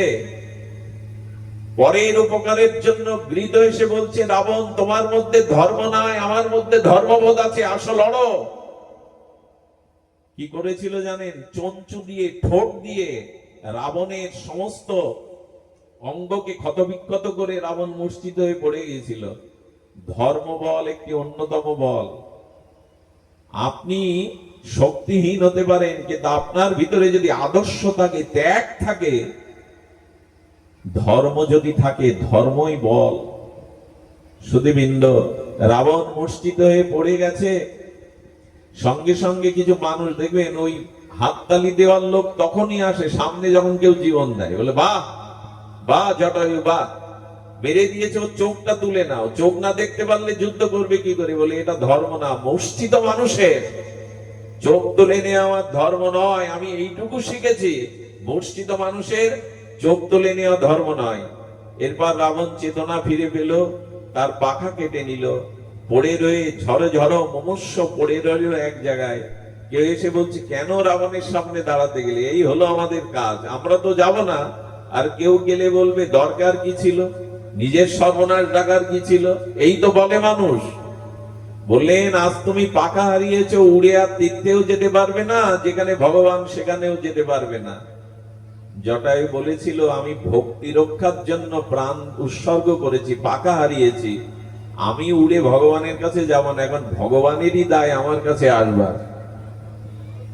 এই দেখুন সম্পদ কাকে বলে। আমি সীতারূপ ভক্তিকে রক্ষার জন্য প্রাণ দিতে গেছি, আমি পাখা হারিয়েছি, এখন আমার ডিউটি না, আমার কর্তব্য না ভগবানের কাছে উড়ে যাওয়া, ভগবানই দেয় আমার কাছে আসা। পরোপকার, আদর্শ ধরে রাখার এই দেখুন মর্ম। সত্যি সত্যি রামচন্দ্র গিয়েছিল, জটায়ুর এই পাখনা কাটা দেখে কোলে করে নিয়েছিলেন। কোলে করে নিয়ে রাম কেঁদেছিলেন। দেখুন দশরথ মারা গেলে রাম কাঁদেনি, রাজ্য থেকে বনবাসে আসার শোকে রাম কাঁদেনি, কিন্তু জটায়ুর কোলে করে সীতা উদ্ধারে তার এই জীবন উৎসর্গ করার জন্য, পরহিতে জীবন আত্মবলিদানের জন্য রাম কেঁদে বলেছিল লক্ষণ কিছু লতা পাতা আনো, বড় কষ্ট আছে জটায়ু, আমি ওকে প্রলেপ দিতে চাই। জটায়ু বলেছিল প্রভু সব থেকে বড় ঔষধ তোমার হাতে, তোমার হাতটা আমার মাথায় বুলিয়ে দাও না, তোমার শ্রীহস্তটা আমার মস্তকে দাও, আমার কোনো জ্বালা থাকবে না। এই দেখুন দ্রৌপদীর বস্ত্র হরণে ভীষ্ম নীরব, তাই কৃষ্ণ সামনে দাঁড়ালেও তার মানসিক যন্ত্রণা আসতে, যন্ত্রণা যাচ্ছে না। কিন্তু জটায়ুকে কোলে করে প্রভু হাত বুলিয়ে দিয়ে তার যন্ত্রণা প্রশমিত করে, ভগবান যার শ্রীহস্তে বুলিয়ে দেয় তার যন্ত্রণা থাকে। পরের কল্যাণের জন্য, অন্যের হিতের জন্য জীবন উৎসর্গ করুন, এটাই সাধুত্বের মূল সংজ্ঞা। সাধু মানে অন্য কিছু নয়, পরহিতে রতা, পরের কল্যাণের জন্য। সব থেকে বড় কল্যাণ, আর যিনি এই অনুষ্ঠানটা দিচ্ছেন খরচ করে, শত শত মানুষের ভিতরে আত্মজ্ঞান, আধ্যাত্মিক চেতনা, ধর্ম বুদ্ধি যিনি দান করেন, এটাও সব থেকে বড় পরোপকার। যিনি মানুষের আধ্যাত্মিক চেতনাকে, তার ঘুমন্ত সুপ্ত বিবেককে জাগিয়ে দেন, এর থেকে বড় উপকার আর জগতে নাই। টাকা দিলে খরচ করে ফেলবে, বস্ত্র দিলে মলিন হবে, ছিঁড়ে যাবে, অন্ন দিলে আবার ক্ষুধা লাগবে, ঘর বেঁধে দিলে ভেঙে যাবে ঝড়ে। কিন্তু ধর্মদান, বিবেকের চেতনা, আধ্যাত্মিকতা দান, এই জন্য ভাগবতকে বলা হয় অধ্যাত্ম দ্বীপ। অন্ধকারে প্রদীপ জ্বাললে যেমন আধার দূর হয়, এই ভাগবতই হলো আধ্যাত্ম দ্বীপ, যার আলোকে মানুষের অজ্ঞান আধার দূর হয়। আমরা ধর্মের দোহাই কখন দেই জানেন? নিজে বিপদে পড়লে। অন্যকে বিপদে ফেলার সময় ধর্মের দোহাই দেই না, কিন্তু যখন নিজে বিপদে পড়ি তখন ধর্মের দোহাই দেই। দৃষ্টান্ত নিন, কর্ণের রথের চাকা মাটিতে প্রতীত হয়ে গেছে, ডেবে গেছে। রথের একটা চাকা যদি ডেবে যায়, রথে দাঁড়িয়ে যুদ্ধ করা যায় না। কর্ণ অর্জুনকে বলছেন, অর্জুন, নিরস্ত্রকে অস্ত্র মারা যোদ্ধার কাজ নয়, যুদ্ধের ধর্ম নয়। আমি রথের চাকাটা তুলি, তবে যুদ্ধ শুরু হোক। অর্জুন ধনুর্বাদ ত্যাগ করলেন। যেই ত্যাগ করেছেন, কৃষ্ণ বললেন, সামনে থেকে সরে দাঁড়াও। বলে কেন? বলে এই মুহূর্তে কর্ণকে বধ করো। বলে প্রভু, সম্ভব নয়। নিরস্ত্রকে, শিশুকে, নারীকে বধ করা যায় না, এটি অধর্ম। অর্জুনকে গোবিন্দ খুব কড়া ভাষায় বলেছিলেন, সামনে থেকে সরে যাও, ধর্ম তুমি কি বোঝো, শোনো আমার কাছে ধর্ম, আপনারাও শুনুন। কর্ণ বলছে, বা কৃষ্ণ বা, নিরস্ত্রের প্রতি অস্ত্র পরিশন করতে বসছে, এই তুমি ভগবান, এই তুমি অখণ্ড পরতত্ত্ব কৃষ্ণ। কৃষ্ণ তখন হুঙ্কার দিয়ে বললেন সিংহ গর্জনে, কর্ণ, এখন বিপদে পড়েছো, রথের চাকা ডেবে গেছে, তাই বিপদে ধর্মবুদ্ধি উদয় হয়েছে তোমার। কোথায় ছিল সেদিন তোমার ধর্মবুদ্ধি? যেদিন অভিমন্যুকে চক্রব্যূহে নিরস্ত্র তুমি তাকে মেরেছিলে, এই বুদ্ধি কোথায় ছিল? আজ বিপদে পড়ে তোমার ধর্মের দোহাই মনে পড়েছে, তাই না? অভিমন্যুকে সপ্ত যেদিন 7 জন মিলে তোমরা চক্রব্যূহে মেরেছিলে, এই বুদ্ধি কোথায় ছিল? কর্ণের উত্তর কি? কোনো উত্তর নেই। আমরা বিপদে পড়লে ধর্মের দোহাই দিই, আর অন্যকে বিপদে ফেলার সময় ধর্মের কথা আমাদের মনে থাকে না। এই হলো আমাদের চরিত্র। আমাদের বললে ভুল হলো, আমার মতো মানুষের চরিত্র। এটা বদলানোর জন্যই ভাগবত। ভাগবত মানে প্রসাদাদি না, লাইট প্যান্ডেল না, কে কেমন ভালো বক্তব্য দিতে পারে এটা না। এই জীবন গঠন, চরিত্র গঠন, স্বভাব পরিবর্তন, অন্ধকারকে দূর করে জ্ঞানের আলো জ্বালাই হলো ভাগবতের মর্ম। আর এখানে আপনারা কষ্ট করে এসেছেন বদলাতে, পাল্টাতে, নিজেদের স্বভাব, নিজেদের ভাবনা, নিজেদের বিবেক, চেতনার জাগরণের জন্য। উত্তিষ্ঠিত জাগ্রত প্রাপ্য বরান অনুনিবেদত, ওঠো, জাগো। এই জাগবার জন্য, ওঠবার জন্য ভাগবত। ভাগবত অন্যের জন্য নয়, অন্য কিছুর জন্য নয়। বিপদে ধর্মবুদ্ধি। মনে আছে তো, বালিকে যখন রামচন্দ্র পেছন থেকে বান মারলেন, বালি যখন বানে জর্জরিত মুমূর্ষ, তখন বলছেন, প্রভু, বালি বলছেন, তুমি ধর্মের জন্য জগতে অবতীর্ণ হইলে এমন একটা অধর্ম তুমি করতে পারলে? খুব ধ্যান দিন, কথাটার মধ্যে খুব মার্মিক তত্ত্ব লুকিয়ে আছে। প্রভু, ধর্ম সংস্থাপনের জন্য তুমি এসেছো নররূপে, আর তুমি পেছন থেকে আমাকে বধ করলে। অনেকেই রামচন্দ্রকে প্রশ্নের সম্মুখীন করেন এটা। তখন বলছে, বা বালি, ধর্মের দোহাই তোমার মুখে মানায় না। তুমি ভাইয়ের স্ত্রীকে জোর করে হরণ করে নিজের ভোগের জন্য নিয়েছো, ভাইকে বঞ্চিত করে সুগ্রীবকে তাড়িয়ে তার রাজ্য, তার স্ত্রী, তার সম্পদ কেড়ে নিয়েছো। সে সময় ধর্মবুদ্ধি ছিল না। শুধু আজ বিপদে পড়ে আমাকে ধর্মের দোহাই দিচ্ছ যে তুমি ধর্ম সংস্থাপনের জন্য এসছো। দেখুন, বালি না ঘোরাচ্ছে কথা। ওই যে বিপদে পড়লেই আমাদের ধর্মবুদ্ধি হয়। বলে, প্রভু, আমরা তো পশু জাতি, আমরা তো বানর জাতি। পর স্ত্রী জ্ঞান কি আমাদের থাকে? পরধনের কি আমাদের বিবেক থাকে? তাই বলে পশুকে এভাবে তুমি অন্যায় ভাবে মারবে? ভগবান তো মেধা, ভগবান সর্বজ্ঞানের মূর্তি। গোবিন্দ বললেন, আমি ক্ষত্রিয়, আর তুমি নিজ মুখেই বলছো পশু। ক্ষত্রিয়দের মৃগয় বা পশুবধ করার ধর্ম কথা শাস্ত্রে আছে। আমি নাই তাই করলাম। উত্তর ছিল না। অবশ্য শেষে করুণাময় ভগবান বলেছিল, বালি তুমি চাইলে তোমাকে আমি প্রাণ দিতে পারি। বললো, না প্রভু, একে তো গঙ্গার তীর, আর যোগী ঋষি মুনিরাও তপস্যা করে তোমাকে পায় না, সম্মুখে তোমায় দেখছি, এরকম মরণ তো যোগী ঋষিদেরও নাই। তবে আমার অঙ্গদকে তোমার চরণে ঠাঁই দিও।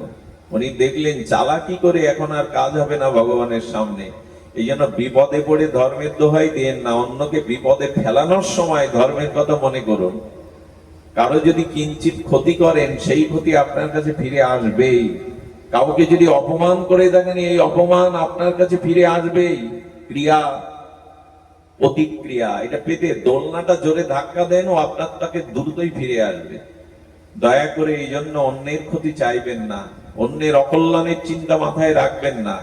এই জন্য তো আমাদের ভারতীয় আর্য ঋষিরা, আমাদের বৈদিক সনাতন সভ্যতায় প্রভাতে ঘুম থেকে উঠেই বিছানায় একটি মন্ত্র ঋষিরা তাদের আশ্ব মনীষা দ্বারা বলেছিলেন, সর্বে ভবন্তু সুখিনঃ, সর্বে সন্তু নিরাময়া, সর্বে ভদ্রাণি পশ্যন্তি, মা কশ্চিৎ দুঃখ ভাগ ভবেৎ।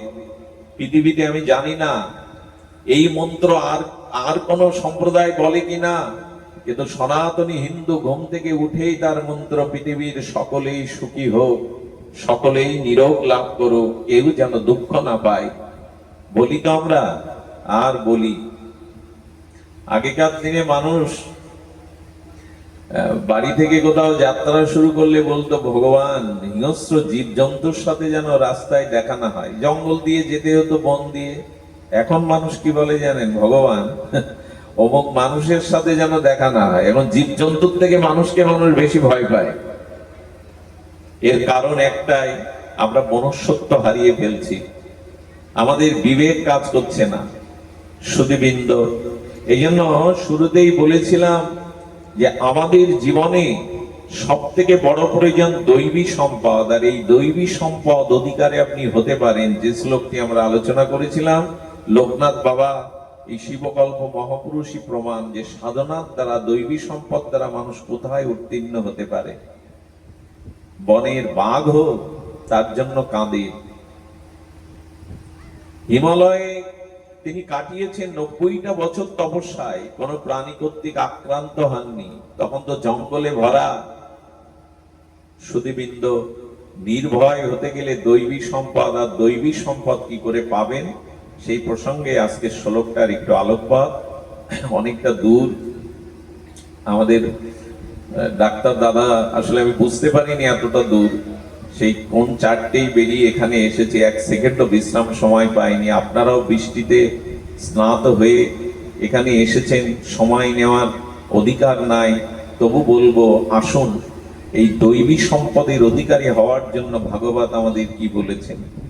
বড় অপূর্ব এই শ্লোক, তস্মিন মহামুখরিতা মধুবী চরিত্র পীযুষ শেষ সরিত পবন্তি শ্রবন্তি। এইটাই ধ্যান দিতে হবে একটু। বললেন তস্মিন মহামুখরিতা, অর্থাৎ শুদ্ধ সদাচার সম্পন্ন ভজনানন্দী কোন শুদ্ধ ভাগবতের মুখে, সাধু মুখে ভগবানের নাম রূপ লীলা কথা শ্রবণ করো। এটি হলো দৈবী সম্পদ, নির্ভয় হবার প্রথম সোপান। তস্মিন মহামুখরিতা মধুবী চরিত্র পীযুষ শেষ সরিত। আহা, কি বলছেন, মধুবী চরিত্র। আচ্ছা, এখানে এসে যদি আমি আমার ব্যক্তিগত কথায় আধা ঘন্টা 1 ঘন্টা এত সময় ধরে বলতাম, কেউ বসতেন আপনারা? কোন রাজনৈতিক নেতা এসে যদি তার কথাই বলতো, শুধু শুনতেন আপনারা? কেন এই মাটিতে বসে, কাদায় বসে শুনছেন কষ্ট করে? বলেন ভগবানের চরিত্র বড় মধুময়, ভক্ত চরিত্র বড় আনন্দময়। এগুলো ঘন্টার পর ঘন্টা মানুষ বসে শোনে। এই জন্য ভক্ত ভগবানের চরিত্র মধুবী চরিত্র। মধু যেমন আস্বাদন হয়, ভক্ত ভগবানের লীলাময় আনন্দময় কথাও তেমনি অমৃত। এই জন্য কবিরা বলেছেন, তব কথামৃত, জগতে অন্য অমৃত নাই, হরি কথায় একমাত্র অমৃত।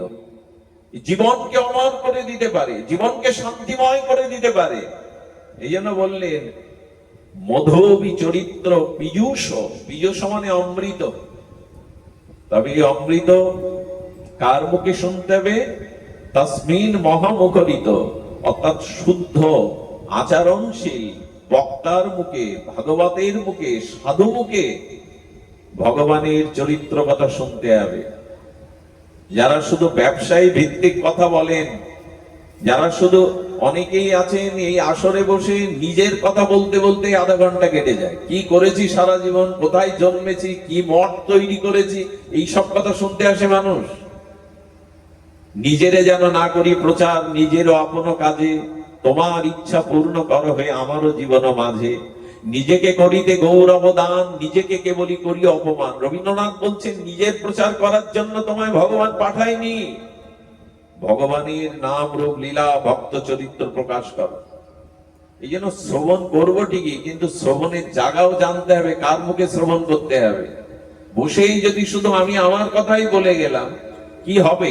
এই জড় পিণ্ড রক্ত মাংসের অপরাধযুক্ত শরীরের মহিমা শুনে শুনুন ভক্ত ভগবানের চরিত্র, মধুবী চরিত্র পীযূষ। জীবন যখন শোকায় যায় করুণা ধারায় এসো।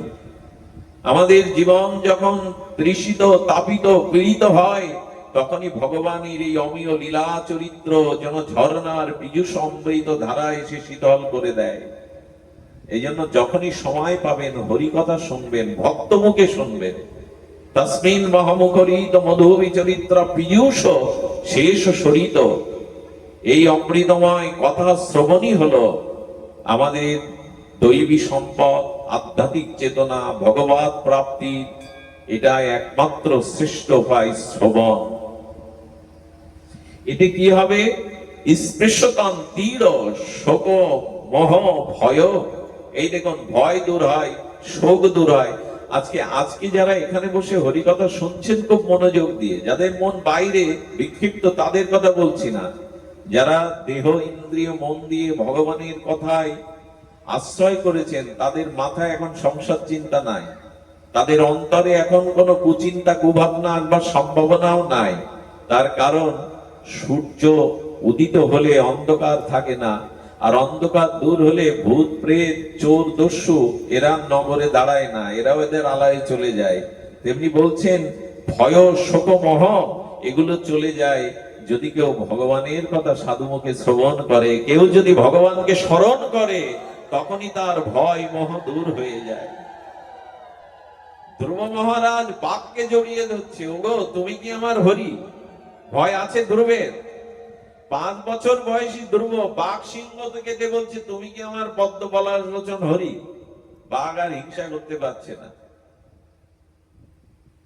ভগবানের ভজনই হলো, হরিকথা শ্রবণই হলো, ভগবত ভজনই হলো শোক মোহ ভয় দূর হওয়ার একমাত্র উপায়। আমরা উপায় খুঁজছি অন্যখানে, উপায় অন্যখানে নাই।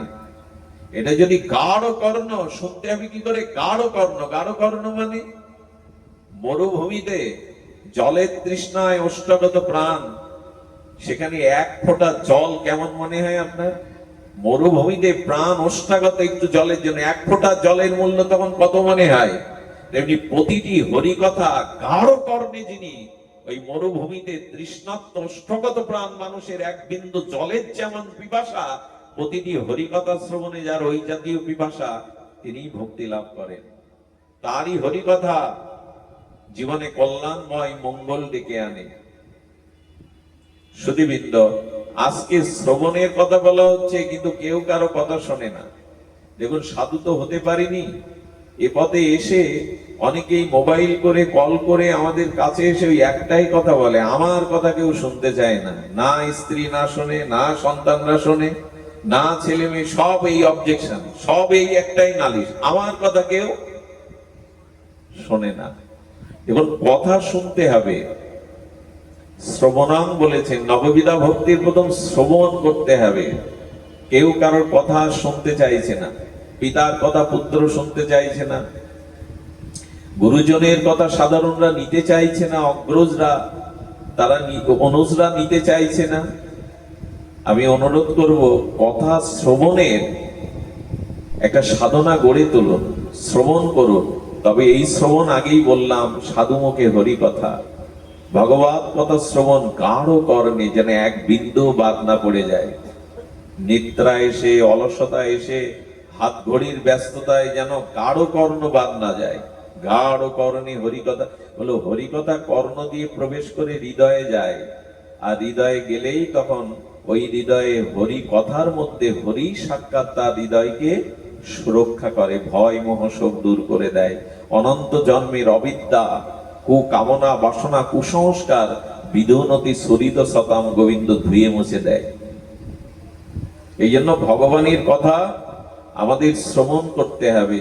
এই শ্রবণাঙ্গ ভক্তির দ্বারাই আমাদের জগতে ভগবত প্রীতি, ভগবানের প্রতি আসক্তি, অনুরাগ জন্মে।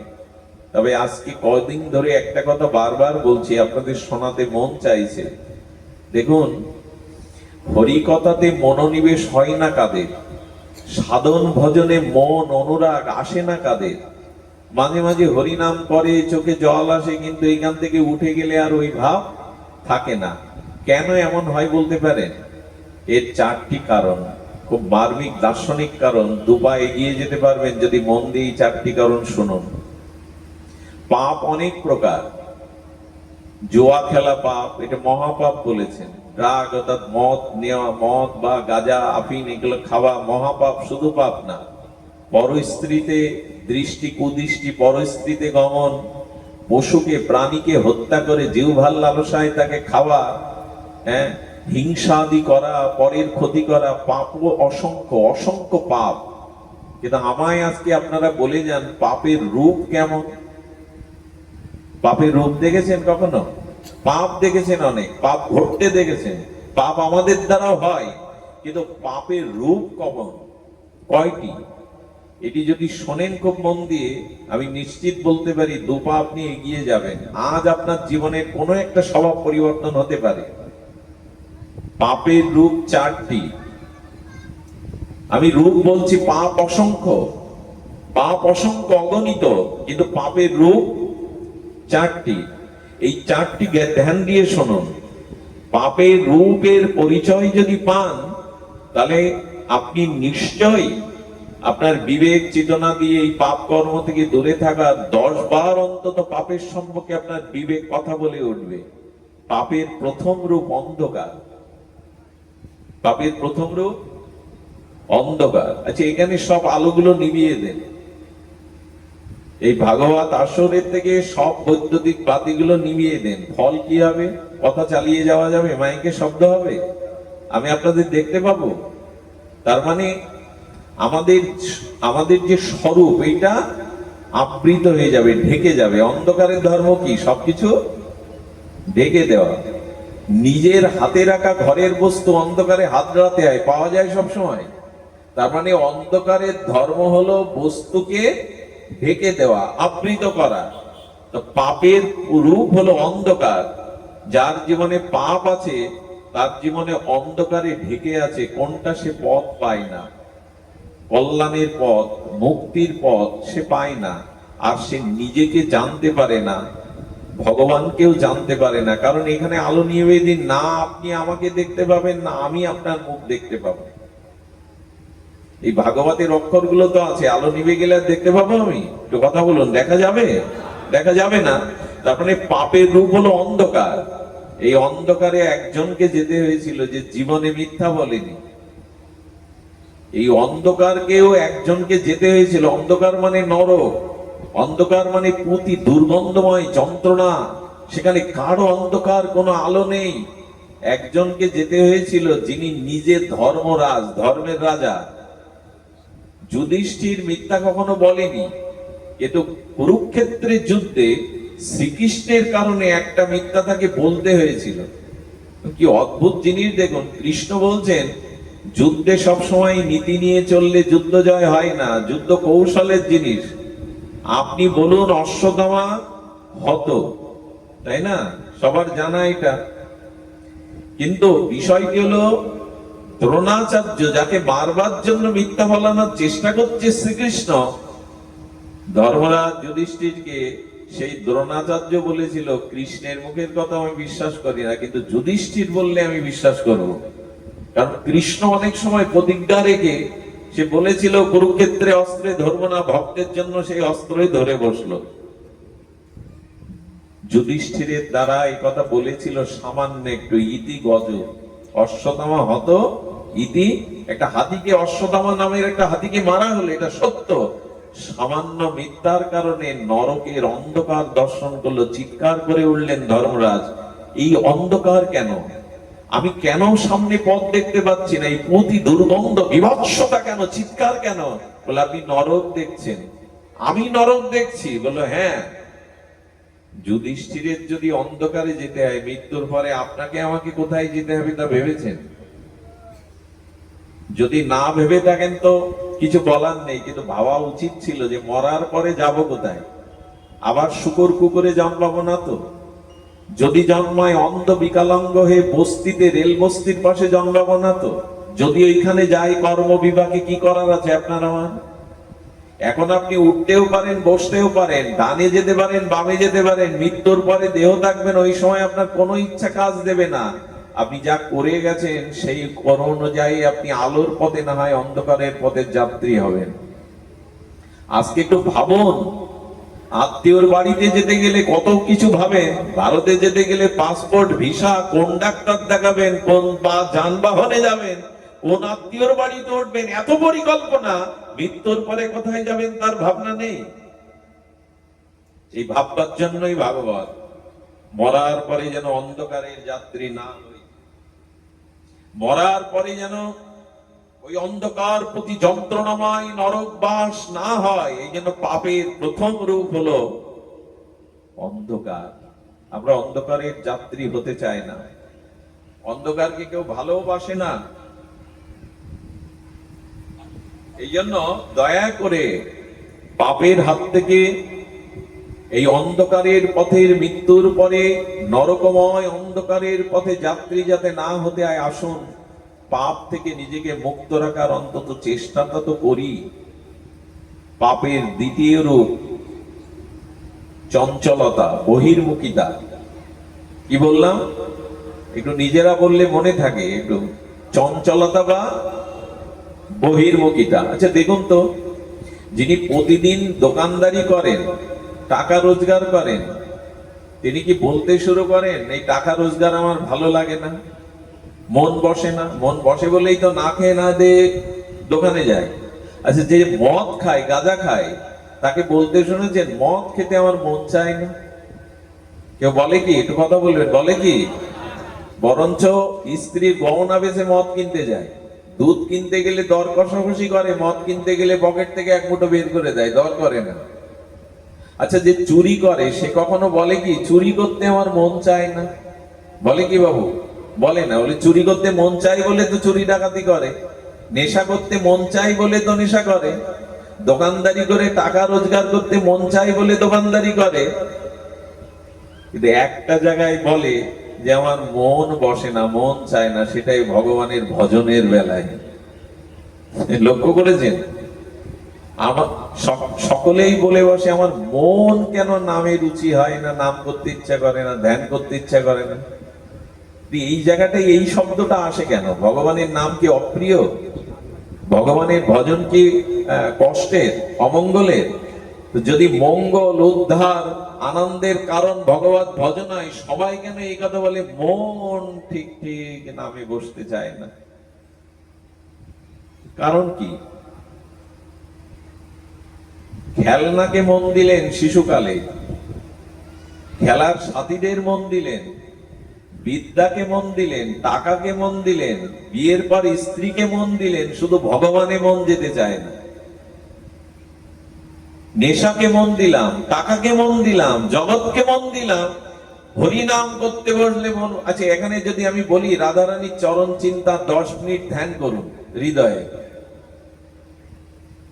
অত সোজা না। মন বসে না কেন ভজনে? এর একটাই কারণ, পাপের দ্বিতীয় রূপ চঞ্চলতা। আমাদের মন ভগবত চিন্তায়, ভগবান নামের চিন্তায় স্থির নয়, কারণ অনন্ত জন্মের পাপ আমাকে বহির্মুখ করে তুলেছে, চঞ্চল করে তুলেছে। এখানে এসে অনেকেই ঘুমায়, এখানে এসে অনেকেই ঝিমায়, তার কারণ কি?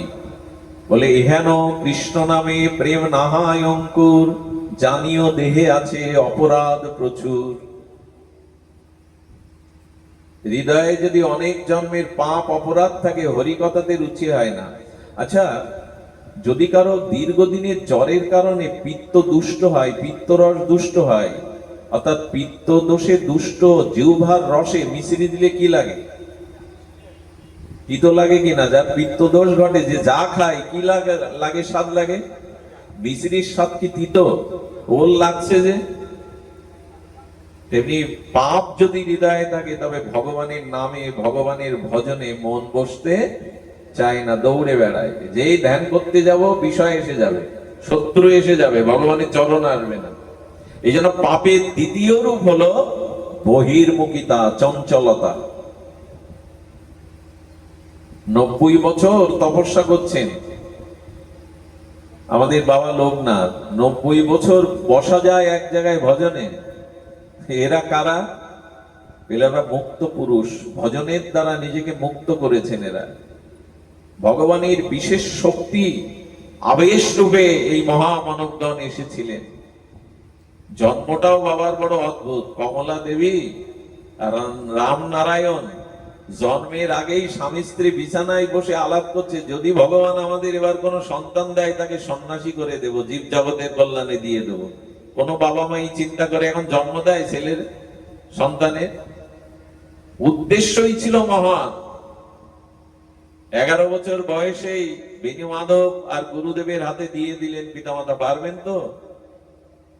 এখন তো 11 বছরের কোন ছেলে যদি প্রসাদ বুঝি হয়, মালা তিলক নেয়, প্রথম বাধা দেয় বাড়ির গার্জেনরা। এর 12 বেজে গেছে। হ্যাঁ, এখন নিরামিষ খাবি, এখন মালা তিলক নিবি, বেটা লেখাপড়া কর, ইঞ্জিনিয়ার, ডাক্তার, মাস্টার হ। এখন ধর্মকে প্রথম বাধা বাবা মাই দিয়ে বসে। এর 12 বেজে গেছে।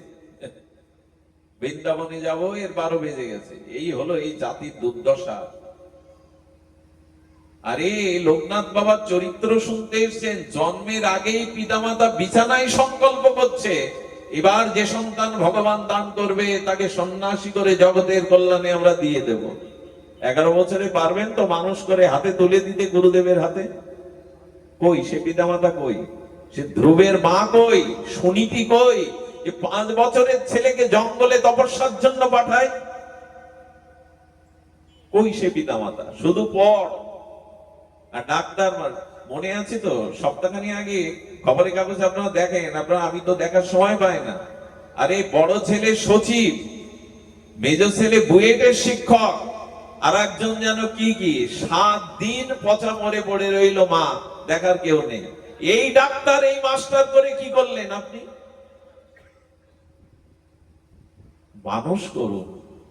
আর মানুষ করতে আসলে লোকনাথ বাবার মা কমলা দেবীর মতো হন, যে আমার ছেলেকে সাধু করব। এই বংশ উদ্ধারের জন্য 21 কুল উদ্ধার হয় যে বংশে একজন সাধু জন্মায়, 21 কুল নরকে ডোবায় যে বংশে একজন অসৎ চরিত্রবান সন্তানের জন্ম হয়। অভক্তের কথা চিৎকার করে লাভ কি?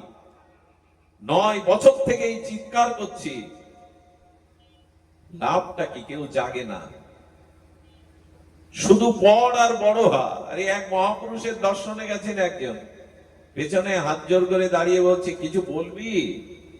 সেই আগন্তুক বলছে, প্রভু একটা নিবেদন ছিল। বল, কি বলবি? বলে আমার একমাত্র পুত্র। বলে সে তো ভালো কথা, আর কি বলবি? বলে ছেলে ডাক্তার। বলে এর থেকে আর আনন্দের কি আছে? আর কি বলবি? বলে ছেলেকে বিয়ে দিয়েছি। বলে তোর আনন্দে তো আমার নাচতে ইচ্ছা করছে, আর কি বলবি? বলে গলা ধাক্কা দিয়ে বাড়ি থেকে বের করে দিয়েছে। অহংকার দিয়ে বললেন, ছেলেকে ডাক্তার করতে চেয়েছিলি, মানুষ করতে চাসনি। মানুষ করতে চাইলে জুড়ে দিতিস। এই ফুলগুলো মালা তখন হয় যখন সুতোতে গাঁথা হয়, নাহলে ফুল ফুলই থাকে, মালা হয় না। তেমন হরিনামের সাথে, ভাগবতের সাথে, সাধু সঙ্গের সাথে জুড়ে দিন, তবেই শান্তি পাবেন, তবেই ওরা পথ পাবে। এই জন্য পাপের দ্বিতীয় রূপ এই চঞ্চলতা, বহির্মুখিতা। এটা আপনাকে ভজন করতে অন্তরায় হয়ে দাঁড়াবে। ওই যে পিত্ত দোষী রোগীর মিশ্রিও যেমন তিতো লাগে, পাপের তৃতীয় রূপ শুনুন। লিখে নিতে গেলে ভালো হয়, কিন্তু খাতা কলম তো আনেননি, হৃদয়ে লিখে নিন। পাপের এই 4টি রূপ পাপের আগে যেন একবার মনে পড়ে। পাপের তৃতীয় রূপ হলো বিঘ্ন, বাধা। সবাই চায় নিজের কল্যাণ, সবাই নিজের মঙ্গল চায়, কে না চায় ভগবানের পথে যেতে, কিন্তু বিঘ্ন। এই বিঘ্ন আসে কেন? আজ পাঠে আসবো, হঠাৎ এক বিঘ্ন এলো, আসতে পারলাম না। মনে করি এবার একটু বৃন্দাবনে যাব, রাধাকুণ্ডে স্নান করব, কিন্তু ছেলের অসুখ বেঁধে গেল, হ্যাঁ, মেয়েটার সমস্যা দেখা দিল। এই যে বিঘ্ন আসে ভগবত পথে, ভজনের পথে, এই বিঘ্নগুলো পাপই বাধা হয়ে দাঁড়ায়। বিঘ্ন আসে পাপের কারণে, অন্তরায় আসে, বিঘ্নতা আসে।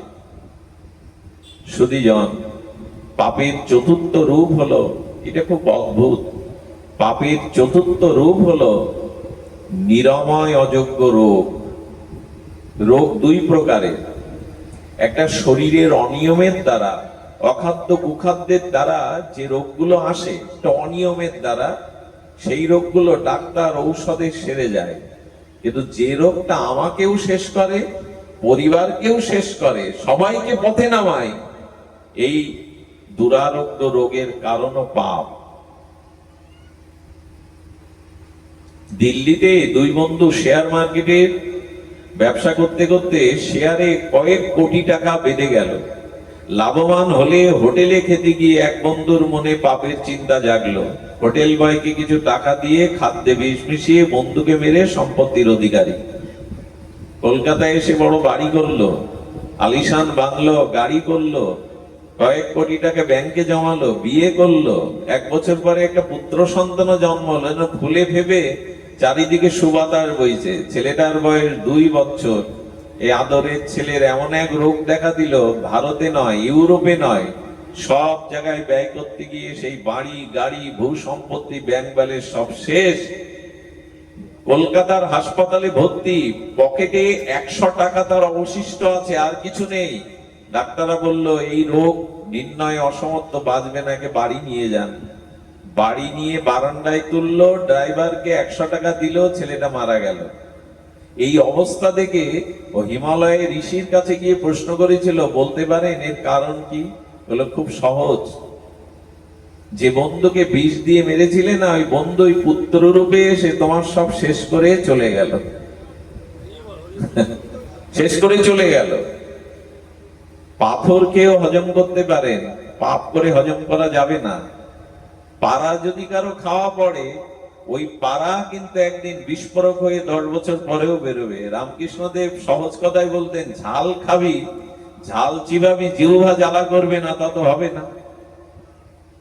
পাপের তৃতীয় রূপ অনিরাময় যোগ্য ব্যাধি। যদি এই পাপ থেকেও থাকে জন্ম জন্মান্তরের, উপায়ও আছে। ভাগবতের অন্তিম শ্লোক, দয়া করে এটাই আমার পুষ্পাঞ্জলি। ভাগবত পূর্ণাহতি এই শ্লোকে উপায় আছে, কারণ ভগবান পতিত পাবন। হাজার পাপ করে থাকি, অন্যায় করে থাকি, মা বাবা যেমন সন্তানের অপরাধ ক্ষমা করে বারবার, তেমনি পরম পিতা ভগবানও আমাদের পাপ ক্ষমা করবেন, কারণ তিনি পতিত পাবন। আমি পতিত, কিন্তু তিনি পতিত পাবন। সেই শ্লোকটি কি, নাম সংকীর্তনং যস্য সর্ব পাপ প্রণশনম প্রণম দুঃখ সমানং স্তাং হরিং পরম। 18,000 ভাগবতের শ্লোকের এটা অন্তিম শ্লোক, বিশ্রাম শ্লোক।